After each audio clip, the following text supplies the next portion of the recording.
welcome back to your own YouTube channel Exploring Education. In this video we are going to have a discussion about the components of aggregate demand and aggregate supply. As you already in previous two video we have already made a detailed discussion about the practical basic concept of aggregate demand and aggregate supply.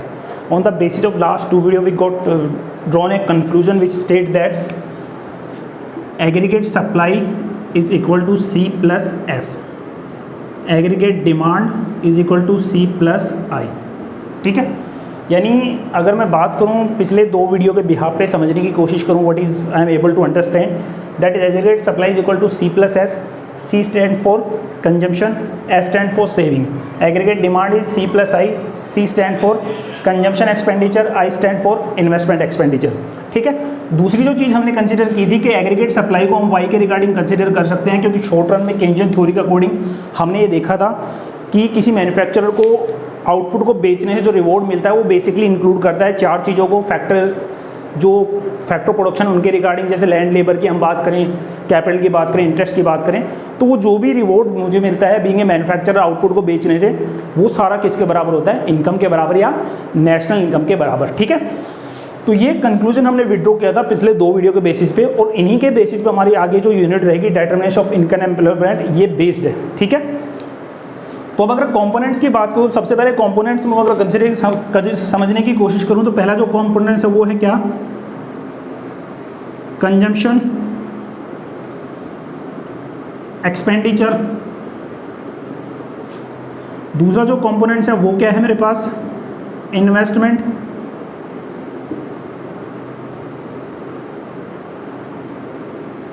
Expenditure. और last जो component है वो क्या है? Saving. ठीक है, तो aggregate demand aggregate supply के कंपोनेंट्स को तीन पार्ट्स में डिवाइड किया है, which include first consumption expenditure, second one investment expenditure, third and last one saving. अब किसी इकोनॉमी में ये तीनों कैसे रिएक्ट करते हैं? ठीक है, यानी जो given level of income and employment है उनके रिगार्डिंग इन तीनों को मैं एनालाइज करूंगा डिटेल में, ये कैसे रेस्पॉन्ड करते हैं given level of employment income के लिए. कंजम्पशन एक्सपेंडिचर कैसे रिएक्ट करेगा इनकम के रिगार्डिंग, इन्वेस्टमेंट एक्सपेंडिचर कैसे चेंज होगा, किस वे ऑफ किस डायरेक्शन में इन्वेस्टमेंट एक्सपेंडिचर चेंज होगा जब इनकम में चेंज आएगा. ठीक है, सेविंग्स इंक्रीज होंगी डिक्रीज होंगी depending upon the level of income. ठीक है, तो सबसे पहले हम कंसिडर करते हैं किसको? कंजम्पशन एक्सपेंडिचर को. अब कंजम्पशन एक्सपेंडिचर को अगर मैं बेस मानूं तो एक इक्वेशन मेरे सामने निकल के आती है, that is C function of Y. यानी अब कंजम्पशन एक्सपेंडिचर को अगर समझने की कोशिश करूं तो किसी भी इकोनॉमी में जो टोटल कंजम्पशन एक्सपेंडिचर होगा वो बेस्ड होगा किसके ऊपर? वाई के ऊपर. अगर वाई को मैं कंसिडर करके चलूँ तो ये कह सकता हूँ एग्रीगेट सप्लाई के ऊपर. ठीक है, तो मेनली वाई का जो रिलेशन है किसके साथ? कंजम्पशन एक्सपेंडिचर के साथ. वो मुझे डिटेल में डिस्कस करना है जब मैं बात करूँगा कंजम्पशन एक्सपेंडिचर के, या मैं कहूँ एग्रीगेट डिमांड एग्रीगेट सप्लाई का जो पहला कॉम्पोनेंट्स है कंजम्पशन एक्सपेंडिचर, उसके बिहाफ पे. अब कंजम्पशन टोटली डिपेंड करता है किसके ऊपर? वाई के ऊपर. ठीक है, अगर मैं शॉर्ट रन में समझने की कोशिश करूँ या लॉन्ग रन में समझने की कोशिश करूँ वो एक अलग मैटर है, उसको हम डिटेल में बाद में डिस्कस करेंगे. फिलहाल मुझे याद रखना है कि C is a function of Y. Clear है चीज़? यानी कंजम्पशन का जो भी बिहेवियर होगा, कंजम्पशन का जो भी रिस्पॉन्स होगा वो किसके ऊपर डिपेंड करेगा? वाई के ऊपर. अब वाई जितना भी चेंज होगा उस हिसाब से कंजम्पशन एक्सपेंडिचर भी चेंज होगा, किस लेवल पे चेंज होगा, किस वे में चेंज होगा, कितना डिग्री उसके अंदर चेंज आएगा, इन सबको डिटेल में हम डिस्कस करेंगे किसके रिगार्डिंग? कंजम्पशन एक्सपेंडिचर के रिगार्डिंग. ठीक है, सबसे पहले कंजम्पशन की बात करूँ तो इसको मेनली मैंने डिवाइड किया है 4 पार्ट्स में. इन 4 पार्ट्स में सबसे पहले आता है मेरे पास ex ante consumption. Ex ante consumption जैसे एक्स एंटी एग्रीगेट डिमांड था, एक्स एंटी एग्रीगेट सप्लाई था, वैसे ही एक्स एंटी कंजम्पशन एक्सपेंडिचर है. ये क्या है? प्लान एक्सपेंडिचर है. प्लान एक्सपेंडिचर का मतलब सिर्फ एक इमेजिनेशन है बिगिनिंग ऑफ द ईयर के ऊपर, यानी एक्चुअल फैक्ट्स मेरे पास नहीं है जब मैं बात करूँगा एक्स एंटी कंजम्पशन एक्सपेंडिचर की. यानी फिलहाल मैं प्लान करके चला हूँ, किसी इकोनॉमी में एक प्लान है, नॉशनल फिगर मैंने लिया है कि भैया बिगिनिंग ऑफ द ईयर मैंने मान लिया कि कम से कम जो भी टोटल इनकम जनरेट होगी उसका 70% किस में कन्वर्ट होगा? Consumption expenditure. यानी अगर 100 रुपीज़ की इनकम जनरेट होती है किसी इकोनॉमी में तो ये मान के चल रहे हैं कि 70 रुपीज़ किस में कन्वर्ट होगा? कंजम्पशन एक्सपेंडिचर में. यानी यहाँ पे एक्चुअल फिगर मेरे पास नहीं है, सिर्फ क्या है? प्लान कंजम्पशन एक्सपेंडिचर है जिसको मैं नाम दे रखा हूँ किसका? X ante consumption. यानी बिगिनिंग में एक प्लान कंजम्पशन एक्सपेंडिचर मेरे पास है जिसको मैंने मान के कंसीडर किया कि इतना कम से कम कंजम्पशन एक्सपेंडिचर होगा आने वाले फिजिकल ईयर में, फाइनेंशियल ईयर में. उसके बाद बात करें एक्स पोस्ट कंजम्पशन की, एक एक्चुअल फिगर हो गया. ठीक है, यहाँ पे प्लानिंग थी, यहाँ पे एक्चुअल है, यहाँ पे नॉशनल फिगर थे, यहाँ पे एक्चुअल फिगर है। यानी एक्स पोस्ट कंजम्पशन क्या होगा, end of the physical year, end of the financial year मुझे प्रैक्टिकल चीज़ें मिल गई। प्रैक्टिकल चीज़ें मिलने का मतलब क्या है कि भैया यहाँ पे 50,000 को एक्सपेक्ट किया था, यहाँ पे कहा था कि 70% क्या हो जाएगा कंजम्पशन एक्सपेंडिचर, अगर इनकम क्या है आपकी 100, ठीक है। अगर 100 इनकम है तो कंजम्पशन एक्सपेंडिचर कितना होगा, 70 हमने मान लिया था। लेकिन एक्चुअल में कंजम्पशन एक्सपेंडिचर हुआ कितना, 80 हो गया या 50 हुआ या 60 हुआ, वो मुझे पता लगेगा एंड ऑफ द ईयर। तो उसको मैं नाम किसका दूंगा, एक्स पोस्ट कंजम्पशन। ये प्लान था और ये क्या है, एक्चुअल फिगर है, ठीक है। उसके बाद बात करें ऑटोनोमस कंजम्पशन। ऑटोनोमस कंजम्पशन क्या है, इंडिपेंडेंट वेरिएबल है। इंडिपेंडेंट वेरिएबल का मतलब डेफिनेशन पहले भी पढ़ चुके हैं कि भैया जब जीरो लेवल ऑफ इनकम होता है तब भी एक कंजम्पशन एक्सपेंडिचर क्या होता है, एग्जिस्ट करता है। यानी कंजम्पशन एक्सपेंडिचर कभी भी जीरो नहीं होगा, यानी वो कंजम्पशन एक्सपेंडिचर जो तब भी एग्जिस्ट करता है जब लेवल ऑफ इनकम क्या है, जीरो, वो क्या कहलाएगा, ऑटोनोमस कंजम्पशन, ठीक है। एक इंडिपेंडेंट वेरिएबल है, इनकम से इफेक्ट नहीं होता, इनकम का लेवल चाहे जो हो, ये तब भी होगा जब लेवल ऑफ इनकम क्या है, जीरो। अब बात करें इंड्यूस कंजम्पशन एक्सपेंडिचर। अब इंड्यूस कंजम्पशन एक्सपेंडिचर क्या है, ये एक डिपेंडेंट वेरिएबल है। डिपेंडेंट वेरिएबल का मतलब भैया ये पूरी तरह इनकम के ऊपर डिपेंड करता है। अगर इनकम जीरो है तो ये भी क्या होगा, जीरो होगा। अगर इनकम आपकी इंक्रीज हो रही है तो इंड्यूस कंजम्पशन एक्सपेंडिचर पे क्या होगा, इंक्रीज हो जाएगा। अब इन दोनों को अगर टेक्निकल वे में समझने की कोशिश करूं तो एक इक्वेशन मैंने लिखा है, that is C is a function of Y. और ये जो इक्वेशन है ये प्रैक्टिकल वे में टोटली जो अप्लाई होती है, किसके ऊपर अप्लाई होती है, इंड्यूस कंजम्पशन जो है उसके ऊपर अप्लाई होती है। यानी अगर इस इक्वेशन को समझने की कोशिश करूं मैं तो जो ऑटोनोमस कंजम्पशन है, ऑटोनोमस कंजम्पशन जो है उसके ऊपर ये इक्वेशन अप्लाई नहीं होती। ये जो C is a function of Y केवल किसके ऊपर बेस्ड है, इंड्यूस कंजम्पशन के ऊपर। यानी जो डिपेंडेंट वेरिएबल है किसका, इनकम के ऊपर जो कंजम्पशन डिपेंड करता है उसको मैं किस कैटेगरी में काउंट करता हूँ, इंड्यूस कंजम्पशन के। ऑटोनोमस कंजम्पशन क्या है, इंडिपेंडेंट वेरिएबल है, इनकम के साथ इसका कोई भी कनेक्शन नहीं होता। ये तब भी होगा जब लेवल ऑफ इनकम क्या है, जीरो, ठीक है। उसके बाद एक प्रैक्टिकल एग्जांपल समझे तो वाई मुझे गिवन है 0, 50, 100, 150, 200, 250, 300। उसके बाद बात करते हैं यहाँ पे कंजम्पशन कितना है, 50, 75, 100, 125, 150, 175 और 200। इसको पहले भी समझा है अपन ने, एग्रीगेट सप्लाई के रिगार्डिंग फिर से समझते हैं। अब लेवल ऑफ इनकम क्या है, जीरो, कंजम्पशन कितना है, 50। यानी ये जो जीरो लेवल ऑफ इनकम पे कंजम्पशन है ये क्या कहलाएगा, ऑटोनोमस कंजम्पशन, एक इंडिपेंडेंट वेरिएबल। उसके बाद बात करें जब इनकम कितना 50 तब भी कंजम्पशन एक्सपेंडिचर कितना है, 75। यानी अभी दोनों केसेज में अगर बात करूँ तो यहाँ पे कंजम्पशन ज़्यादा है कंपेयर टू वाई, ठीक है। यानी फर्स्ट टू स्टेज में अगर मैं कंसिडर करके चलूँ कि मेरा जो कंजम्पशन एक्सपेंडिचर है वो कंपेयर टू वाई क्या है, ज़्यादा है, that means it is also an indication of negative saving. यानी डिस सेविंग, जो एग्जिस्टिंग सेविंग मेरे पास है उनमें से मैं कंजम्पशन एक्सपेंडिचर कर रहा हूँ because income level is zero as compare to consumption expenditure, ठीक है। यानी सिंपल सी बात क्या होगी, 50 इनकम है, कंजम्पशन कितना कर दिया, 75। तो 25 कहाँ से लेके आए, जो पार्ट सेविंग थी, यानी जो सेविंग्स क्या है वो आपकी नेगेटिव वे में गई हैं। उसके बाद बात करें थर्ड स्टेज पे तो 100 इनकम है और 100 ही क्या होगा, कंजम्पशन एक्सपेंडिचर। यानी यहाँ मैं समझ सकता हूँ कि जितनी इनकम थी वो सारी की सारी किस में कन्वर्ट होगी, कंजम्पशन एक्सपेंडिचर में। यानी यहाँ जो कंजम्पशन और इनकम है वो क्या है, दोनों हैं, बराबर हैं। और इसको मैं कह सकता हूँ कि यहाँ पे सेविंग्स कितनी होंगी, जीरो। यानी जहाँ सारी इनकम कन्वर्ट हो जाती है किस में, कंजम्पशन में, तो वहाँ सेविंग्स क्या हैं, जीरो। और जहाँ सेविंग्स जीरो हैं उसको टेक्निकल वे में हम नाम देते हैं ब्रेक इवन पॉइंट का। ब्रेक इवन पॉइंट का मतलब क्या है कि एक ऐसा पॉइंट जहाँ पे सारी की सारी इनकम किस में कन्वर्ट हो जाती है, कंजम्पशन में, या मैं कहूँ यहाँ पे सेविंग का लेवल क्या है, zero. And level of saving is zero because of the entire income is converted into the consumption expenditure, ठीक है। उसके बाद अगर मैं स्टार्ट करूँ तो Y is greater than consumption, ठीक है। और जहाँ Y is greater than consumption है ये इंडिकेशन किसका है कि यहाँ पे सेविंग्स आपकी क्या होगी, स्टार्ट होगी, ठीक है। अब इसको अगर डायग्राम में समझने की कोशिश करूँ तो यहाँ पे मुझे ध्यान रखना है, ये जो इंडिकेशन है यहाँ पे अगर मैं बात करूँ सी इज ग्रेटर देन वाई है तो ये डिस सेविंग्स का एक इंडिकेशन है। यानी आपकी जो सेविंग्स हैं वो क्या हो रही हैं, नेगेटिव हो रही हैं। सेविंग्स क्या है आपकी, नेगेटिव है। उसके बाद अगर इस पे बात करें, ये जो पॉइंट ई है इसको मैं कह सकता हूँ ब्रेक इवन पॉइंट, क्योंकि यहाँ पे आपकी इनकम और कंजम्पशन दोनों क्या है, बराबर हैं। It is an also an indication जहाँ पे सेविंग्स क्या है आपकी, जीरो है। और उसके बाद अगर बात करें वाई इज ग्रेटर देन सी तो यहाँ पे आपकी सेविंग्स क्या हैं, स्टार्ट हो गई, ठीक है। यहाँ पे आपकी सेविंग्स क्या हैं, स्टार्ट होंगी। तो ये हमारा जो कंपोनेंट था कंजम्पशन एक्सपेंडिचर, इसका बेसिक कॉन्सेप्ट हमने समझा। अब हम समझते हैं इसके जो डिटेल कॉन्सेप्ट है जो एग्रीगेट सप्लाई और एग्रीगेट डिमांड के रिगार्डिंग प्रैक्टिकल वे में एप्लीकेबल हैं। अब हम समझते हैं जो प्रैक्टिकल वे में चीज़ें लागू होती है जब हम बात करते हैं कंजम्पशन एक्सपेंडिचर या जो एग्रीगेट सप्लाई और एग्रीगेट डिमांड का कंपोनेंट्स है, जिसमें कंजम्पशन कंपोनेंट्स को हमने डिटेल में कंसीडर किया है, उसके वेरियस एस्पेक्ट हमने कंसीडर किया अभी तक। अब इनके जो मोस्ट वाइटल हैं, मैं कहूँ जो सबसे ज़्यादा इंपॉर्टेंट है एग्जाम पॉइंट ऑफ व्यू से अगर मैं बात करूँ, जो determination of income and employment level है, उसमें हम कंजम्पशन को 2 पार्ट्स में डिवाइड करते हैं to understand the what is the practical impact of income and employment level. ठीक है, तो उसमें सबसे पहले जो प्रोपेंसिटी टू कंज्यूम है, उसमें फर्स्ट पार्ट आता है आपका एपीसी। एपीसी का मतलब एवरेज प्रोपेंसिटी टू कंज्यूम। अब प्रोपेंसिटी को समझने की कोशिश करें तो एक तरह से तत्परता कहूँ या डिजायरनेस कहूँ खर्च करने की, ठीक है, कितना खर्च आप करते हो, उस बात को हम प्रोपेंसिटी से क्या करते हैं, कंसिडर करके चलते हैं। तो APC stand for average propensity to consume. Average propensity to consume. बात करें एमपीसी की, MPC stand for marginal propensity to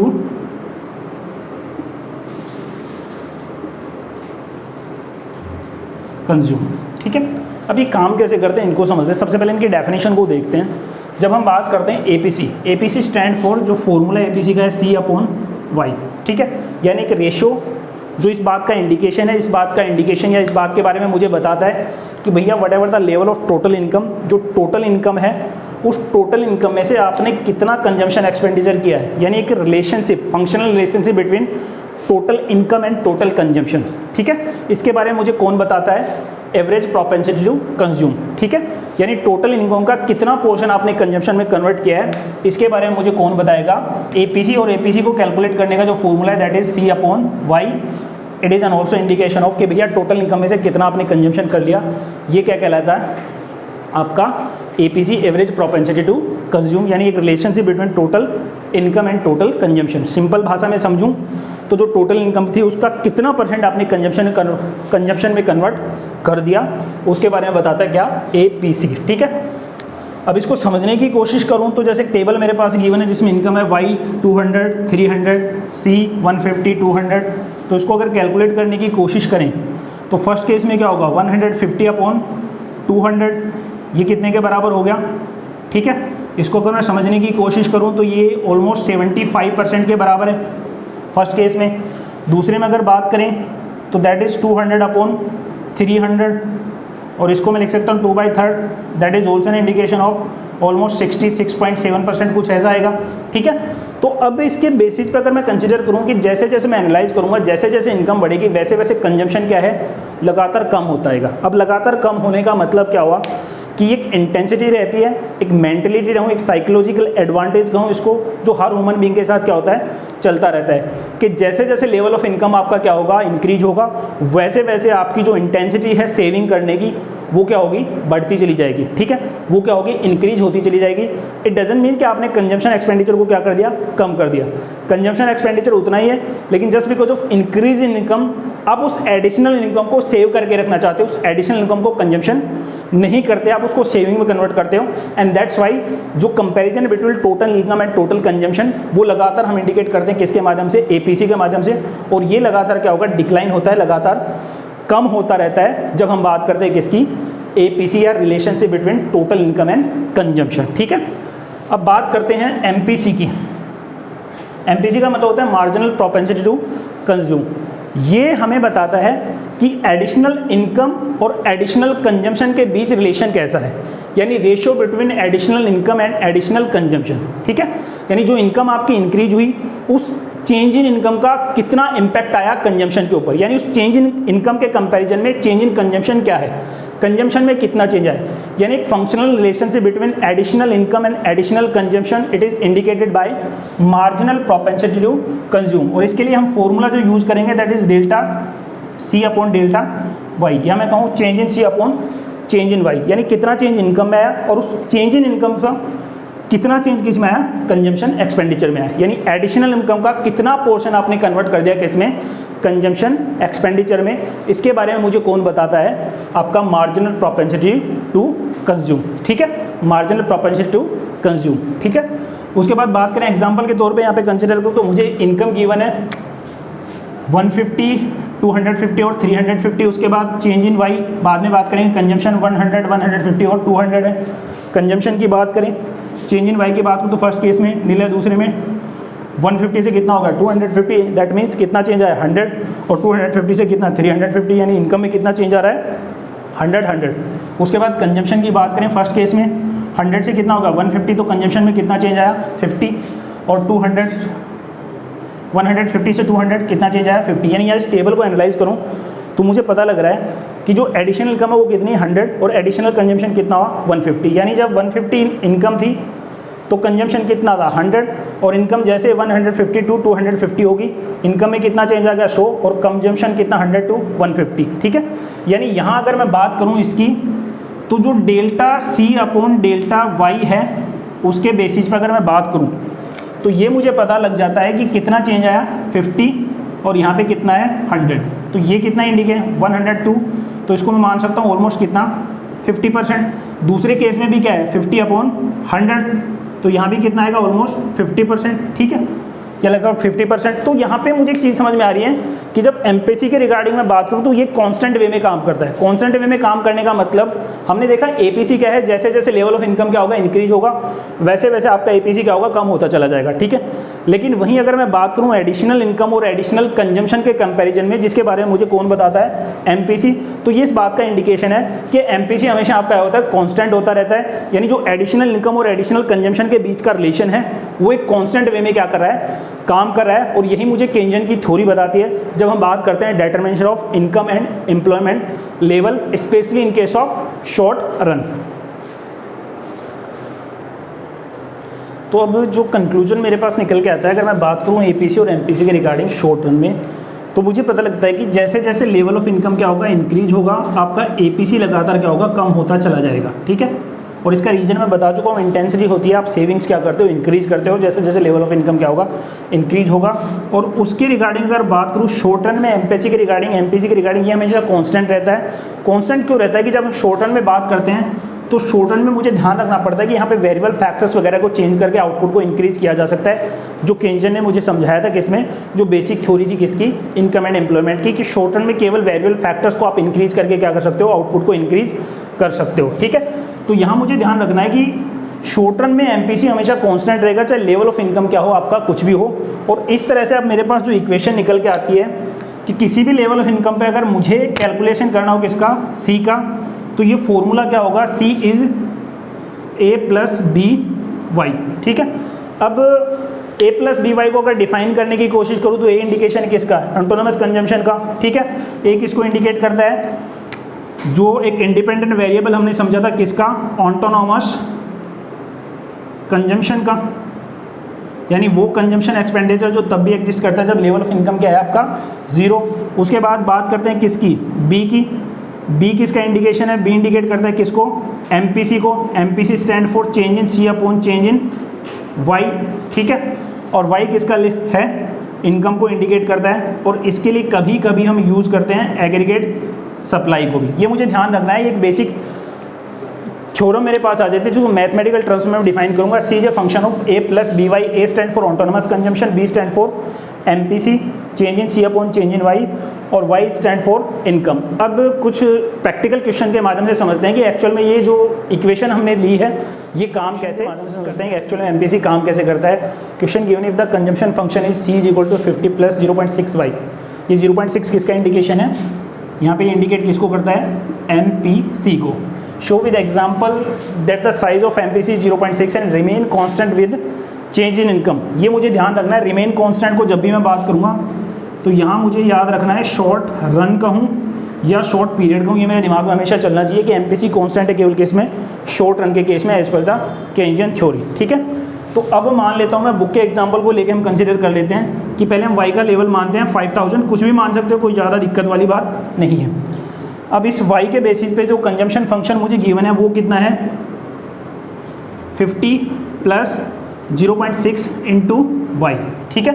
तो यहाँ पे कंजम्पशन कितना आएगा, अब यहाँ पे अगर बात करूँ 50 प्लस 0.6 इंटू 5000, यानी 0.6 को या 60% कहूँ या 0.6 कहूँ, ठीक है।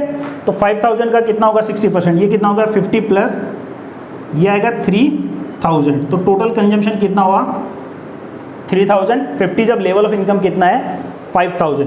अब अगर लेवल ऑफ इनकम में कितना मान लूँ 8000, तो यहाँ पे क्या होगा, फिर से मुझे ध्यान रखना है सीजे क्या दे रखा है 50 प्लस 0.6 वाई, ठीक है। तो 0.6 वाई, अब यहाँ पे इनकम कितना कंसिडर करना है मुझे 8000, तो 50 प्लस 0.6 इंटू 8000, ठीक है। अब 8000 का 60% कितना होगा 4800, तो यहाँ पे मैं कितना लिखूँगा इसको 50 प्लस ये कितना हो जाएगा 4800। तो इस तरह जो इनकम है वो कंजम्पशन कितना आ गया 4850। क्लियर है चीज़। अब अगर इनके कंपैरिजन के बाद मैं बात करूँ तो सबसे पहले मेरे पास क्या है चेंज इन सी मुझे कैलकुलेट करना है। चेंज इन सी की अगर मैं बात करता हूँ तो चेंज इन सी को बात करूँ यहाँ पे कितना है 4850 और उससे पहले कितना था यहाँ पे 3050, ठीक है। तो यहाँ पे जो चेंज इन सी है वो टोटल कितना होगा यहाँ पे 1800, ठीक है। उसके बाद बात करें चेंज इन वाई कितना हुआ। अब चेंज इन वाई की अगर मैं बात करता हूँ यहाँ पे तो चेंज इन वाई को समझने की कोशिश करूँ 5000 से कितना होगा 8000, तो चेंज इन वाई कितना हुआ 3000। अब अगर एमपीसी की मैं बात करता हूँ तो एमपीसी को कंसिडर करके चलें change in C upon change in Y, ठीक है। तो चेंज इन सी कितना है 1800 और चेंज इन वाई कितना है 3000, तो यहाँ भी ये कितना आ रहा है 0.6, यानी 3000 का 60% किसके बराबर होगा 1800 के। तो यहाँ पे मुझे ध्यान रखना है कि शॉर्ट रन में whatever the level of income is there MPC always state constant, वो कभी भी चेंज नहीं होगा। और इसके बारे में मुझे ज़्यादा कंक्लूसिव विड्रॉ करने की आवश्यकता नहीं है क्योंकि ये मेनली केंजन की जो थ्योरी है determinants of income and level of income and employment level, वो मुझे सजेस्ट करती है कि जब भी आप शॉर्ट रन में कैलकुलेट करेंगे एमपीसी को then MPC always states constant whatever the level of income is there, it doesn't make any difference on the calculation of consumption expenditure और calculation of बात करते हैं जो बेसिक प्रॉपर्टी है किसकी एमपीसी की। उसमें प्रॉपर्टी में मेनली मेरे पास 4 पॉइंट मेंशन है। सबसे पहले शॉर्ट रन की हमने बार बार बात की है कि शॉर्ट रन में कांस्टेंट रहेगा, ये मुझे ध्यान रखना है और ना ही मुझे इसका डिटेल आंसर फाइंड आउट करने की कोशिश करनी है क्योंकि जो केंजन की थ्योरी है उसके बेसिस पे मुझे शॉर्ट रन में मान लेना है कि आपका एमपीसी कांस्टेंट रहेगा। वो लेवल ऑफ इनकम अगर चेंज होगा तो भी आपका एमपीसी चेंज नहीं होगा क्योंकि एडिशनल कंजम्पशन और एडिशनल इनकम के बीच का जो रेशियो है वो प्रोपोर्शनेट है, वो इक्वल वे में क्या करेंगे मूव करेंगे, ठीक है। दूसरा MPC of the poor class is always greater than the rich person. अब एमपीसी ऑफ पुअर क्लास का मतलब यहाँ पे स्ट्रगल ज़्यादा करते हैं, वो डेली बेसिस पर अर्न करते हैं और डेली बेसिस पे क्या करते हैं कंजम्पशन करते हैं, यानी वो सेविंग्स वगैरह के बारे में नहीं सोचते। अगर हम बात करेंगे पुअर क्लास की तो यहाँ मुझे ध्यान रखना है कि MPC of poor class is always greater than, यानी जो एडिशनल कंजम्पशन है किसका पुअर का वो हमेशा ज़्यादा होगा किसके कंपैरिजन में रिच पर्सन के कंपैरिजन में। क्लियर है चीज़। तो ये मुझे ध्यान रखना है कि MPC of poor class is greater then that of rich person, यानी रिच पर्सन के कंपैरिजन में जो पुअर का एमपीसी वो हमेशा क्या होगा ज़्यादा होगा, ठीक है। उसके बाद बात करते हैं MPC determine the process of income generation, higher the MPC greater is generation of income, ठीक है।